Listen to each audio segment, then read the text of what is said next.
it's really been quite shocking to see some of the lengths that our media has gone to try and dominate our opinion on what's going on over in Syria.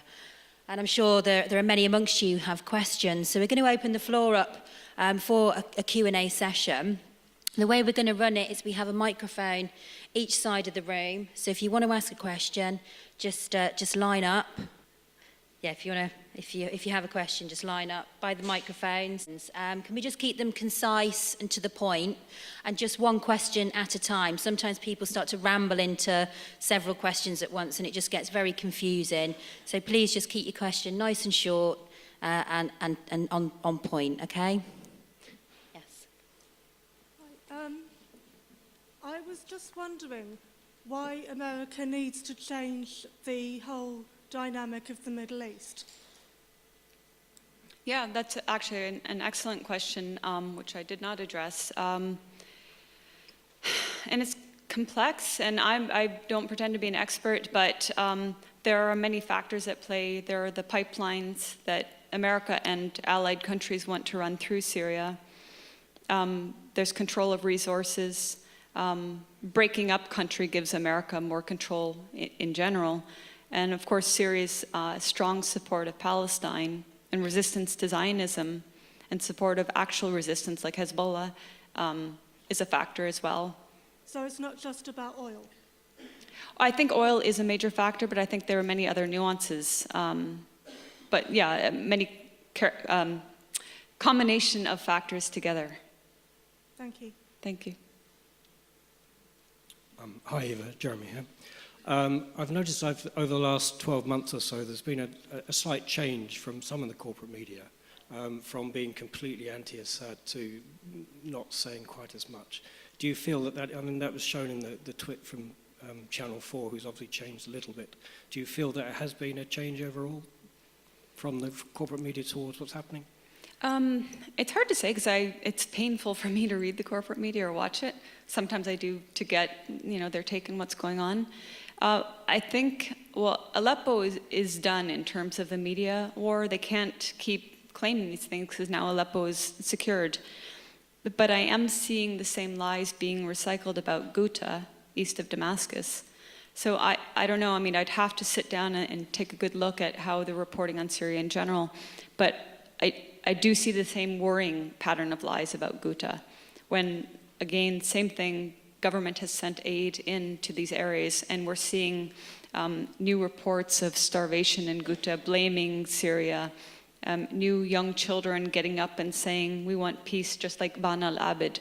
They are using some of the same propaganda tactics, but they have to admit things like, at least as of August 2017, at least 600,000 Syrians had returned to their areas in Syria, primarily in the Aleppo province, in Aleppo city itself. Those things you have to admit, but whereas America still isn't giving up the game in Syria, the very sick game in Syria, I think the media are going to continue to spin lies. Thank you.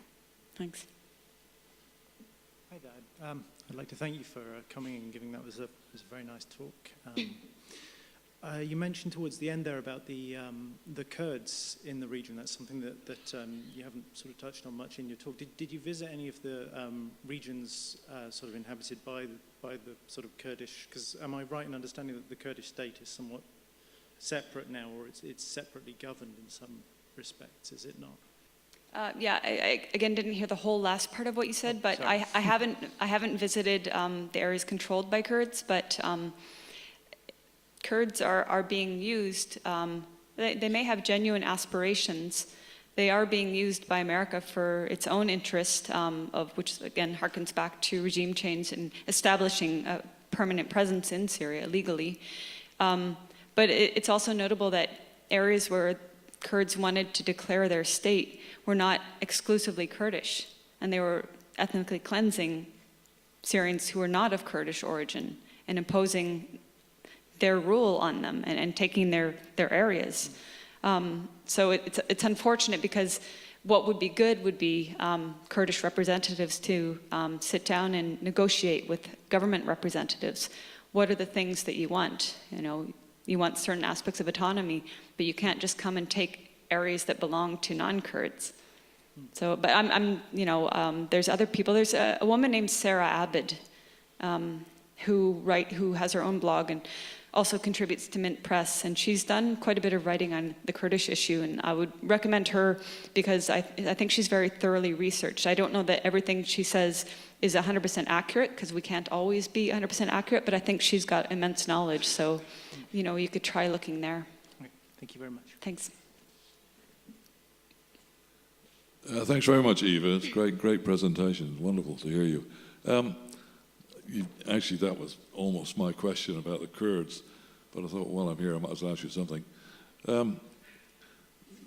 Turkey invading, as they've done, what do you feel about that? What's your opinion? I mean, I see the Kurds as being on both sides, kind of backstabbers. One minute they're attacking the Syrians in that area, the Syrian army. Now they seem to be calling for the Syrians army to come and help them because they can't do it on their own against the Turks.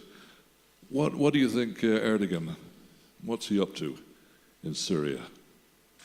Well, also bear in mind that I've been traveling the last many days, so I did take some time today to try to find out what's the latest in that area, Afrin, and I saw conflicting reports. I saw one report saying that Kurdish representatives there did ask for the Syrian Arab Army to come and support them because Turkey has been, they have some operation called Olive Branch or something like that, in which they bomb the hell out of Kurdish areas, extending an olive branch. It's so absurd.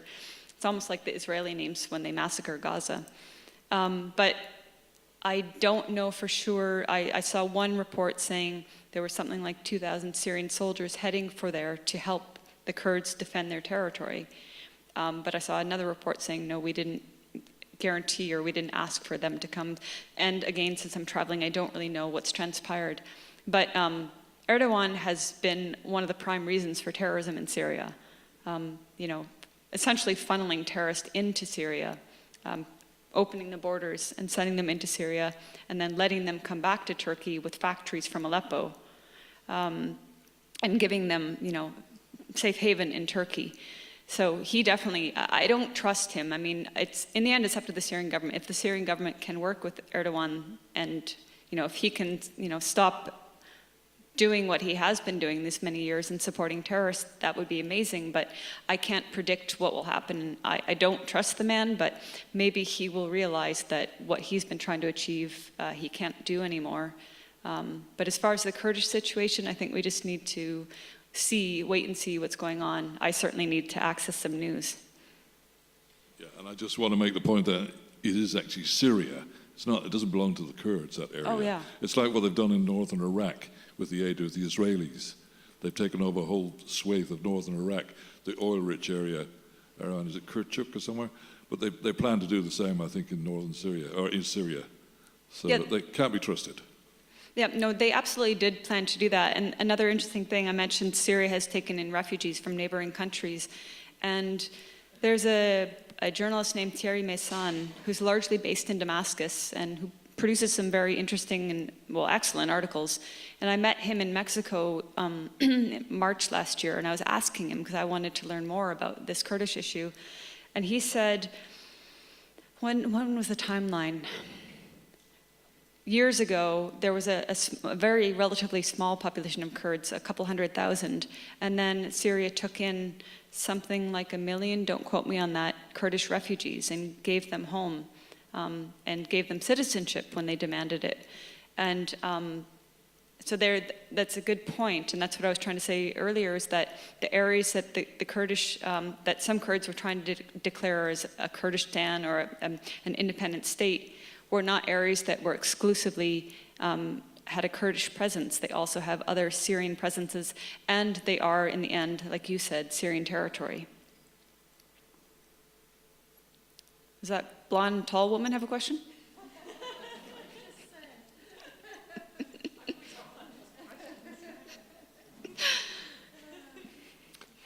Again, thank you very much for an amazing presentation. Thank you. It's really good to hear you live. My question is about a democratic deficit. What you've demonstrated tonight is that there is alternative media sources that are arguing for a particular view of Syria, which is completely denied by the mainstream media. I spend my life complaining to Channel 4. I email Today regularly. I write to my local paper. I've been banned twice under different names on The Guardian in terms of their comment lists. My kind of solace is off Guardian as an alternative site, and listening and reading New Century Wire, and also, I've forgotten what it's called, UK election, UK News, your column, thank you. But it doesn't seem to matter that the mainstream media have got a particular view, which is inviolate. My MP is a Conservative. I come from South Somerset, and he's a Tory, so writing to him is useless.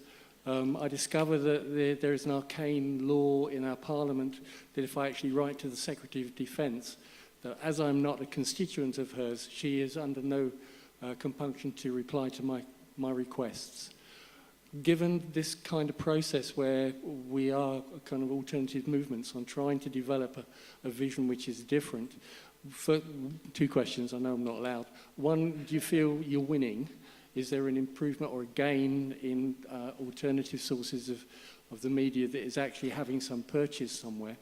And the second, in a general kind of understanding about protest, which seems to be futile, how would you recommend that we continue the fight? Because the speakers are further back, I actually couldn't clearly hear your two questions, or maybe I'm got bananas in my ears, I don't know. Rephrase it, but just to the point. Well, the first question is about democratic deficit. Do you feel that you are winning the battle? That given the fight against mainstream media in the way that this is portrayed, do you feel that you and Vanessa and all of the other people who are working in this area are gaining ground? Do you feel we are winning? But let's also, just leave it there and let Eva answer that one, if that's okay. It's really hard for me to judge what the general public in the UK or in North America are feeling. We both do get a lot of supportive comments, and we have very supportive followers and now friends that come to our talks. We get some negative flack, but I'm surprised actually the lack of, I would expect a whole lot more negativity. I got a nice one today.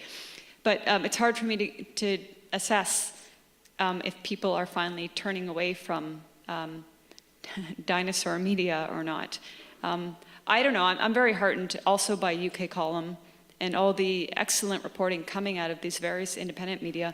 I really hope that along with ditching corporate media, people will ditch Democracy Now! If you still happen to be watching them, or certain other pseudo-alternative sites, pseudo-independent sites, which are just pumping out war propaganda.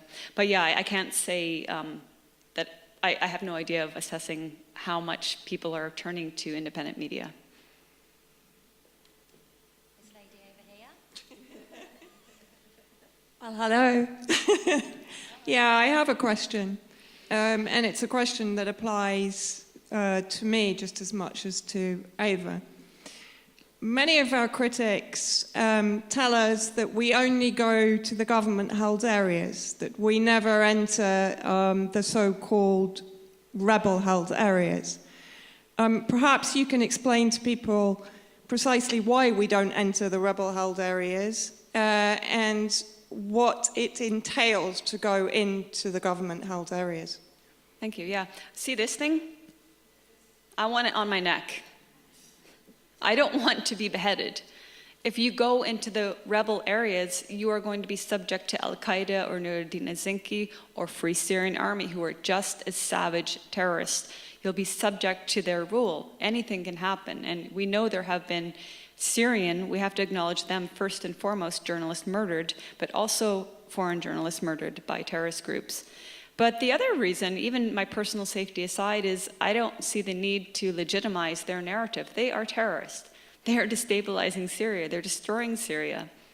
There is within the armed groups, the people that have taken part in reconciliation, there are segments of within Syrian population who have taken up weapons, segments who were forced to take up weapons, for example, or who were duped into it and then it was too late. And that's again why this whole reconciliation amnesty program is amazing, because if they took up a weapon, either because they were duped and now they regret it and they have no blood on their hands, or because they were forced, as a man I met in Madaya was, they can now lay down their weapons. But these terrorists coming from Tunisia or Egypt or Chechnya or wherever around the world, or North America, I don't want to go and meet with them. The people I care about is the Syrian people, and I want to hear their narrative. So those are the two reasons I wouldn't go to those areas, because I think it is the Syrian people's story that is missing, not the terrorist story.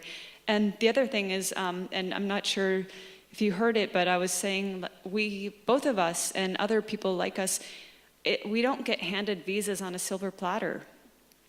I've gone 2 times to Syria with delegations. Once was with a peace delegation. The second was also a peace delegation, but with Ramsey Clark, who was a former Attorney General in the States, Cynthia McKinney, who was a former Congresswoman, and other anti-war activists. So on those 2 occasions, it was easy for me to get a visa because they did the work for me. But on the 5 other occasions, I had to submit visa applications and wait. And I did this by taking a shared minibus in Lebanon to the Syrian embassy, and another one, and then walking, and then submitting my form, and waiting, well over a month to get my visa. And there have been occasions where, I don't know why, I didn't get a visa. So it's not like the government rings me up and says, hey, we need you to come and do a story. And it's the same for Vanessa. And then once you're there, once you get the visa, you of course have to pay for it, and you have to arrange your transportation. And I take a shared taxi with usually 3 other normal Syrians and pay about $20 US. And when I get to Damascus, I stay in simple accommodation, nice, because the owner gives me a discount, but it's not 4-star where the corporate media journalists stay. It's a nice old Damascene house in old Damascus. And when we go to Aleppo, it's not cheap. There was a time in August where, because Aleppo, the southern road was too dangerous due to terrorist mortaring and shelling, the northern road had been just recently opened. It was called Ramusi. And Vanessa and I went there, but because it was still being mortared and it was quite dangerous, the taxis, it was risky for them to go, and when they went, they had to stay in Aleppo. This meant we had to pay $200 each way to go to Aleppo. And no government was paying this for us. We scrape our money together, we fundraise, or we save money, we do odd jobs to get to ourselves to Syria, and then the media turns around and accuses us of being given a regime tour and just touring around Syria doing nothing. So her question, I think, is very important, because people don't realize how hard it is. And I respect the government's right to follow through their own security policies. And like any country, you have to get a visa. If Vanessa Beeley wants to go to America, maybe you can explain, if you don't mind, Vanessa, the process of you as a British citizen trying to go to America now. Because it's quite ironic for a state that's talking about how strict Syria's laws are. Yeah, basically because as a journalist, I've visited Iran, Iraq, and Syria, and I don't think Russia's quite on the list yet, but it certainly wouldn't be in my favor. I no longer have the privilege of a visa waiver to go to the United States. I have to apply for a visa which can take up to 3 months. And I think another important point to make here is that Western media often bleats that they can't get a visa to go to Syria. But actually, there's an excellent article written by a good colleague and friend of ours, Sharmeen Nawani. And I can't remember the title of it, but if you simply Google Sharmeen Nawani no visa, you'll get the article up on Al Akbar English, which I think is one of the most damning indictments of the lily-livered Western journalists who went to Syria to lie and to produce propaganda against not the Syrian government, against the Syrian people. Because I think if we take President Assad out of the discussion, the Syrian people would continue dying to defend their secular culture. I was speaking to a number of martyrs' families when I was there in the last few weeks, and what they told me is when all their young men have been killed, the young women will go and fight. And when all the young women have died, then the old people will take up arms and defend their country. So the journalists that went into Syria to denigrate this society and to undermine this society, to destabilize this society, don't deserve visas. And in the same way as the United States is putting blocks on anybody that negates or contradicts their narrative and their geopolitical objectives, the Syrian government also has the right to put blocks on people that are basically destroying their country and murdering their people. But that said, Lise Doucet continually goes to Syria, and I think now you had an encounter with her last time you were there. I certainly had an encounter with her, and she lies on Syria.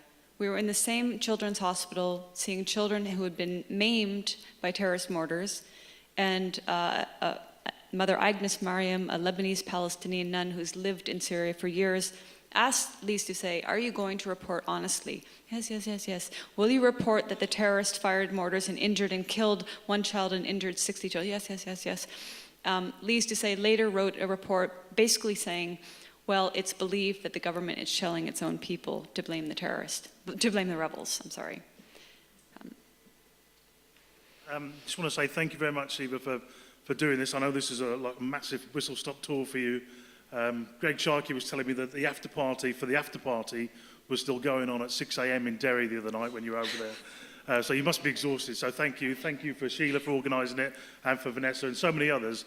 My question is particularly about media strategy and trying to hold these corporate journalists to account. I think everyone in the room is pretty frustrated with the corporate media, the BBC and ITN that we have here in the UK. We'd probably expect the same kind of thing from CNN and NBC. We like to challenge journalists all the time. We think they should be accountable. If they're on a public Twitter page and they have their own account, they should be accountable. Most of them ignore us. I sent one Guardian journalist, Daniel Buffy, a copy of, or a link to one of Vanessa's articles last year, and he just wrote back, is it snowing in Moscow yet? I mean, the implication being that I'm some kind of Kremlin stooge. So some of them respond back, some of them will just ignore you. I remember writing to the BBC in 2011, they had a live footage, it said live on BBC Breakfast News of Libya. They said this is Green Square in Tripoli. And I was looking at it and I was thinking, if the flags are wrong, these are Indian flags. Yes. And it turned out it was footage from 2 weeks before of an anti-corruption protest in India. And they wrote back to me and said, oh, really sorry, we just got a mix-up in the feed room. So Amazing. We have to keep exposing them. But do you have any particular strategy for sort of challenging the media themselves? I don't know. I tend to be snarky with them. I don't know that that does any good, but I don't. I had an encounter, the man that spoke in the video about being censored on his reporting in Iraq, that was at a panel in Montreal, Canada, in January 2017. And there were the two journalists, one of them he referred to with La Presse, had been trying to get in touch with me. And after I looked at their social media pages, especially Twitter, I thought, like, no way, this is a setup. So I didn't want to do the interview. In the end, I ended up doing it simply because somebody from Montreal said, no, it's going to be okay, you should do it. And as it turned out, I didn't see the second journalist's report, but the first one issued a smear on me. Now, she took issue with the fact that I wear this. I wear a bracelet with the flag, not of the Syrian army, but of Syria on it. And I also wear a bracelet that says, hands off Syria. I'm an activist and I'm a journalist. And I believe very strongly we cannot sit on the fence. We cannot be divided. We cannot say, well, you know, both sides. Meh. No, it's a war on Syria. And so I have to, even though I'm writing as a freelance journalist, I also have the right to use my voice as an activist and say, I strongly support the sovereignty of Syria and its people in liberating their country of terrorism. But so she tried to attack me about this. I, at the time, was very busy because of the whole UN thing, and I just didn't have time to write a rebuttal, and then I just thought, oh, it's past. But when the Guardian smear piece came out, I decided to address Snopes, Channel 4, and this little La Prostitute. And one thing I pointed out, in addition to all the non sequitur straw man arguments that she had used, was that she was in Libya. And don't you know it, she was there with a rebel holding a gun, looking really happy. And she had the audacity to call me unprofessional because I wear this on my wrist. And this just goes back to what you're saying, like BBC, oh, sorry, India. Oh, sorry, it's not Hula, it's Iraq, sorry. You know, and Robert Stewart, I don't know if you're here tonight. Are you here, Robert? No, I don't think he is. No? Okay, well, he attended my talk in London last night. And I was talking about BBC, and I stupidly forgot to mention him. I intended to, and then I had my brain froze for a moment. But he's done an impeccable job of looking at, what is it called, BBC Panorama? Yeah. And just amazing how the BBC has lied in that instance alone. But back to your question, I think that, I mean, some people take the approach of being polite and just saying, no, I don't want to engage with you. I guess I've adopted the approach of saying, you're a complete farce and I'm so going to out you. Because you need to be outed, you're a war propagandist. But maybe my strategy is not going to be that, I don't know, it's might have an appeal to some, but is UK Column here? Yeah? Do you have any comments? I would value your insights on this question.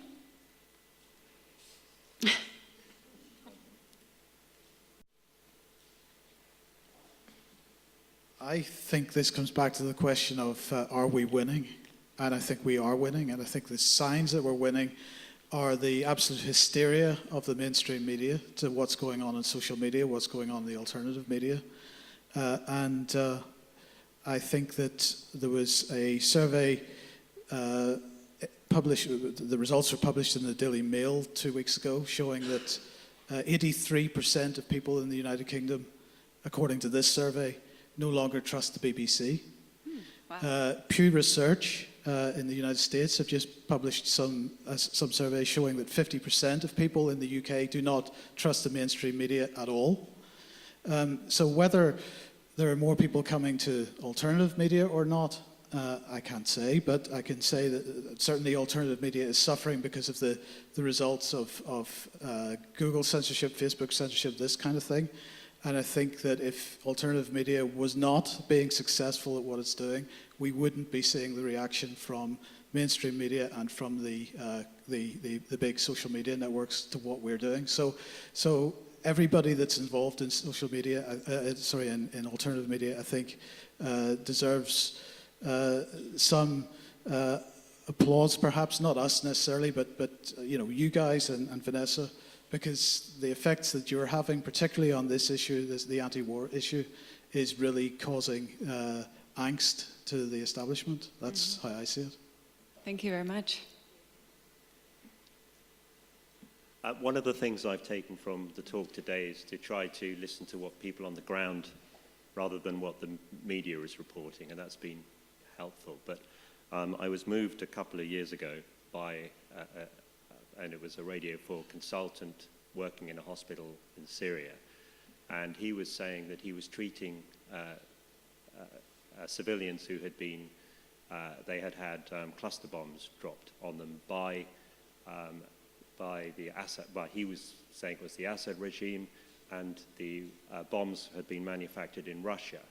And I don't know, but that was somebody on the ground who was working in a hospital, so that seems, so perhaps that report worried me. I don't know whether you've got anything that you'd like to say about that. Do you happen to know the doctor's name? I can't remember. Was it, what's the guy's name? Shahar? He was a British doctor. Yeah, there's a well-known British doctor, but go ahead. It was Dr. Knott. Yeah. And Dr. Knott is actually a board member on Medics Under Fire, another organization that has been created to produce propaganda from within terrorist-held areas. So yes, Dr. Knott has been on the ground in Syria, but I suggest it's a good question to ask him which areas of Syria and under whose control. Yeah, that's a very relevant question. Thank you.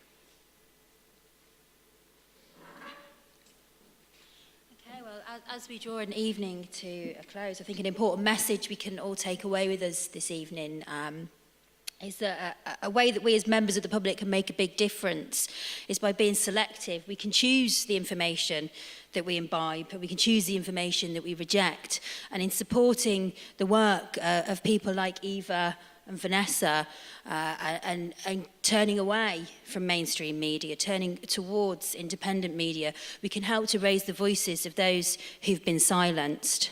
So I'd like to thank Eva very much for coming along this evening. Thank you so much.